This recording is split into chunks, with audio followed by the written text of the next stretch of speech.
Olha que interessante. Estava lendo uma reportagem que compara o desempenho de dois veículos, um chamado Copa e outro chamado Duna, e que a velocidade máxima que eles atingem é igual, 50 metros por segundo, ou seja, 180 quilômetros por hora. Nada mal, não é mesmo? Mas aqui na tabela está dizendo que eles têm uma diferença de performance. Partindo do repouso, após 10 segundos, o Copa atinge uma velocidade de 30 metros por segundo, ou seja, 108 quilômetros por hora. E o Duna, uma velocidade de 20 metros por segundo, ou 72 quilômetros por hora. Só com essas informações, vocês saberiam dizer qual dos dois é o melhor? Ah, parece fácil, não é mesmo? E depois da nossa teleaula de hoje, vai ficar mais fácil ainda. Hoje você vai aprender o que é aceleração. Vai ver o que é movimento retilíneo uniformemente variado. E vai ficar sabendo, para esse tipo de movimento, qual é a função horária da velocidade e a função horária da posição. Você está interessado como eu? Então aperte os cintos e acelere, porque a nossa teleaula de hoje está começando.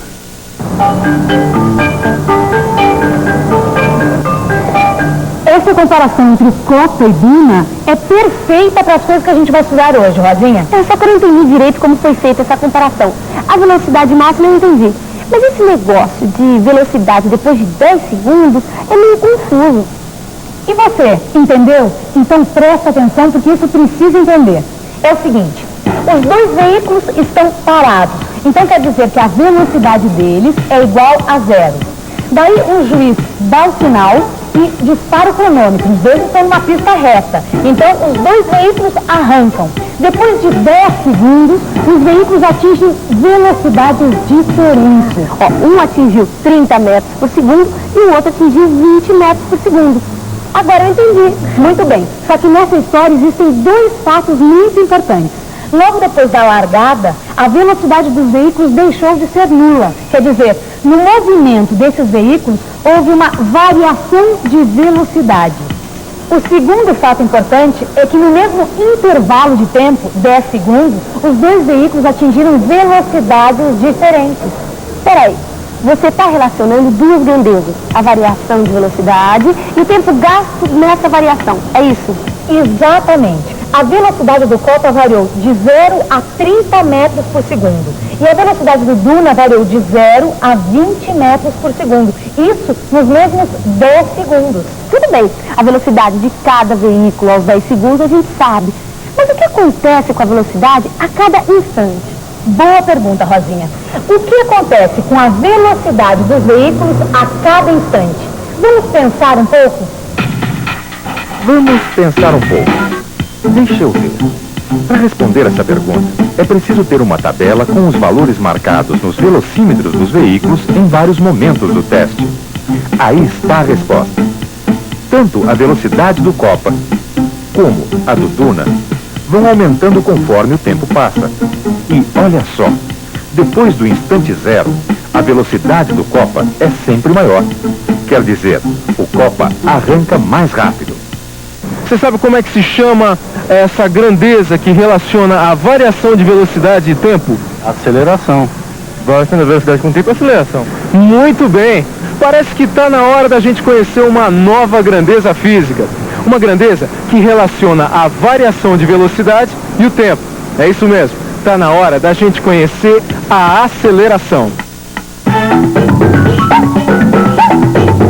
Aceleração é uma medida da variação da velocidade de um corpo num certo intervalo de tempo. A medida da variação da velocidade num intervalo de tempo. Não, tudo bem, o conceito eu entendi. Mas eu queria ver na matemática mesmo. Como é que a gente calcula a aceleração? Bom, para isso, Rosinha, nós precisamos usar essa tabela aqui, onde nós temos a velocidade a cada instante. Entendeu? Bom, nós vamos ver a variação da velocidade do Copa entre os instantes T1 igual a 2 segundos e T4 igual a 8 segundos. Bom, nós temos que V1 é igual a 6 metros por segundo e V4 é igual a 24 metros por segundo. Ou seja, nós temos que a variação de velocidade, ΔV, é igual a V4 menos V1. E nós temos que a variação de tempo, ou seja, ΔT, é igual a T4 menos T1. Entendeu? Agora, para calcular a aceleração, basta a gente dividir a variação da velocidade pelo intervalo de tempo que é necessário para que essa variação ocorra. Então, quer dizer, nós temos que a aceleração é igual a ΔV sobre ΔT. Então, a aceleração do Copa é igual a V4 menos V1 sobre T4 menos T1. Substituindo os valores, nós temos 24 menos 6 sobre 8 menos 2. Fazendo as contas, 18 sobre 6, que dá 3. 3 o quê, Maristela? Excelente pergunta, Rosinha. Está na hora da gente falar sobre a unidade de aceleração. Bom, a grandeza física aceleração vem da combinação de duas outras grandezas, velocidade e tempo. Da mesma forma, a sua unidade vai ser uma combinação das unidades dessas duas grandezas. Metro por segundo dividido por segundo. Usando a matemática fica metro por segundo vezes segundo, ou metro por segundo ao quadrado, que costuma ser representado assim. Quer dizer então que a aceleração do Copa é 3 metros por segundo ao quadrado? Perfeito. A unidade de aceleração é sempre uma unidade de comprimento sobre uma unidade de tempo ao quadrado. Isso é fácil de entender. No caso do Copa, por exemplo, aceleração igual a 3 metros por segundo ao quadrado. Isso quer dizer que a cada segundo a sua velocidade aumenta em 3 metros por segundo. Já que a velocidade inicial é igual a zero, então depois de 1 segundo a velocidade é 3 metros por segundo. Depois de 2 segundos, 6. Depois 9, 12 e assim por diante. Mas espera aí. Não tem nenhum momento que a variação de velocidade é diferente, não? Nesse caso que a gente está vendo agora, não. Quaisquer que sejam os instantes para o cálculo da aceleração, o valor encontrado vai ser sempre o mesmo. Isso porque, nesse movimento que a gente está estudando agora, a aceleração é constante. A aceleração constante. Confere. Usando aquela tabela de velocidades e tempos, eu fiz o cálculo de aceleração para 4 intervalos de tempo diferentes, tanto para o Copa como para o Duna. E é verdade, a aceleração não varia. Os dados registrados nessa tabela podem ser representados através de um gráfico velocidade por tempo. É só ir marcando os valores de V para cada instante e depois unir os pontos do mesmo veículo com uma reta. Veja, a reta verde representa o movimento do Copa, é a reta azul o movimento do Duna. Repare que a reta verde é mais inclinada, e não é à toa. Pode notar, num gráfico de velocidade em função do tempo, quanto maior for a aceleração, mais inclinada é a reta que representa o movimento. E mais, também é possível descobrir a aceleração pelo gráfico. É só escolher 2 instantes e fazer a divisão, ΔV por ΔT. Fácil, fácil. Imagine então a seguinte situação, tudo acontecendo ao mesmo tempo. O sinal fica verde. Eu disparo esse cronômetro aqui. E um carro dispara na mesma aceleração do Duna, ou seja, 2 metros por segundo ao quadrado. Admitindo-se que a aceleração vai se manter constante, será que dá pra gente calcular qual vai ser a velocidade desse carro daqui a uns 15 segundos, por exemplo?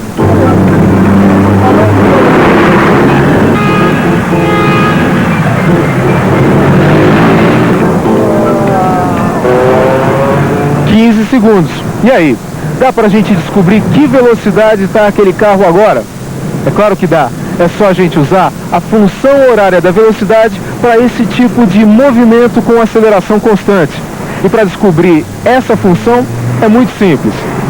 É só a gente lembrar que a aceleração é igual a ΔV sobre ΔT. Isso é, V menos V0 sobre T menos T0.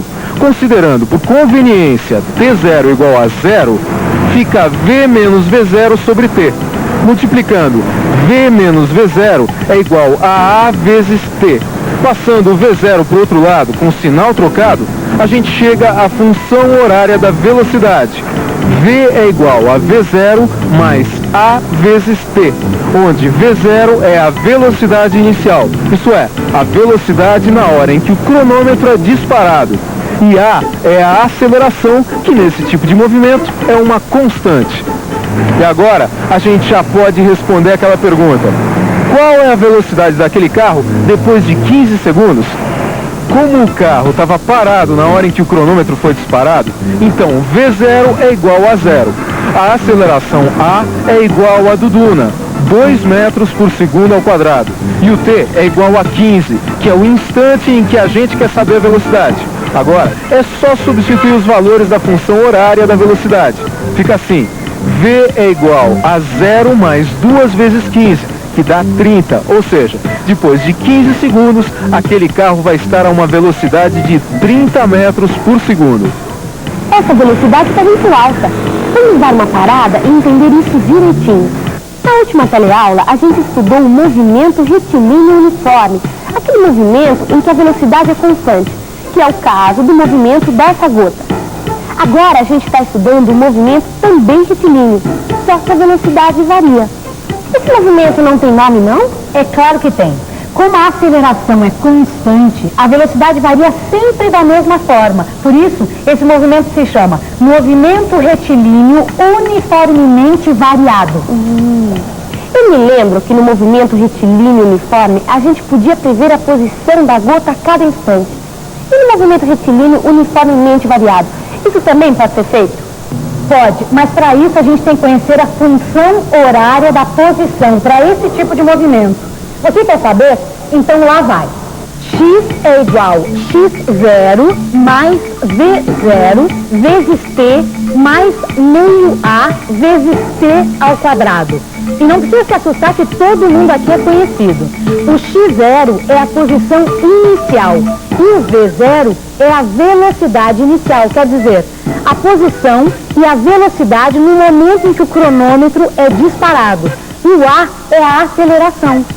Bom, agora a gente pode saber a posição que o corpo com aceleração constante vai ocupar em qualquer instante.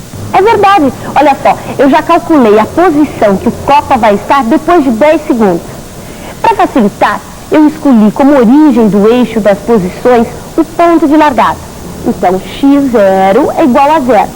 Como o carro está parado, então v0 também é igual a 0. Bom, a aceleração do copa a gente já calculou, que é 3 metros por segundo ao quadrado. E o t é igual a 10 segundos, que é o instante em que a gente quer saber onde o carro vai estar. Aí é só substituir os valores na função horária e fazer os cálculos, que eu já fiz. Então, aos 10 segundos, o carro vai estar a 150 metros do ponto de largada. Muito bem, Rosinha. E se você calcular várias posições para vários tempos e construir um gráfico de posição por tempo, você sabe que gráfico vai dar? Uma reta? Vamos ver? No caso do copa, o gráfico ficaria assim. Ligando os pontos, temos uma parábola. Repare que quanto mais se avança no tempo, maiores são os deslocamentos. Isso indica que a velocidade está aumentando. E é por isso que a gente diz que esse é um movimento acelerado. Confere, é uma parábola mesmo. Agora eu quero ver se o mesmo acontece com outro veículo, Duna. Pode conferir que eu garanto. E que tal a gente conferir tudo que a gente aprendeu nessa teleaula? E atenção, se liga aí, que é hora da revisão. Na teleaula de hoje, você aprendeu uma nova grandeza física, a aceleração, que é uma medida da variação da velocidade de um corpo num certo intervalo de tempo. Viu que, matematicamente, a aceleração é calculada dividindo a variação de velocidade pela variação de tempo, ou seja, ΔV sobre ΔT. E viu que a unidade da aceleração é uma unidade de comprimento dividida por uma unidade de tempo ao quadrado. Metros por segundo ao quadrado, por exemplo. Você também ficou conhecendo a função horária da velocidade para movimento com aceleração constante. E viu que esse tipo de movimento é chamado de movimento retilíneo uniformemente variado, já que sua velocidade varia de maneira uniforme. Por último, você entrou em contato com a função horária da posição para esse tipo de movimento, que permite prever a posição do corpo em qualquer momento. Agora, para você saber mais sobre esse assunto, você precisa dar uma boa olhada no seu livro de física.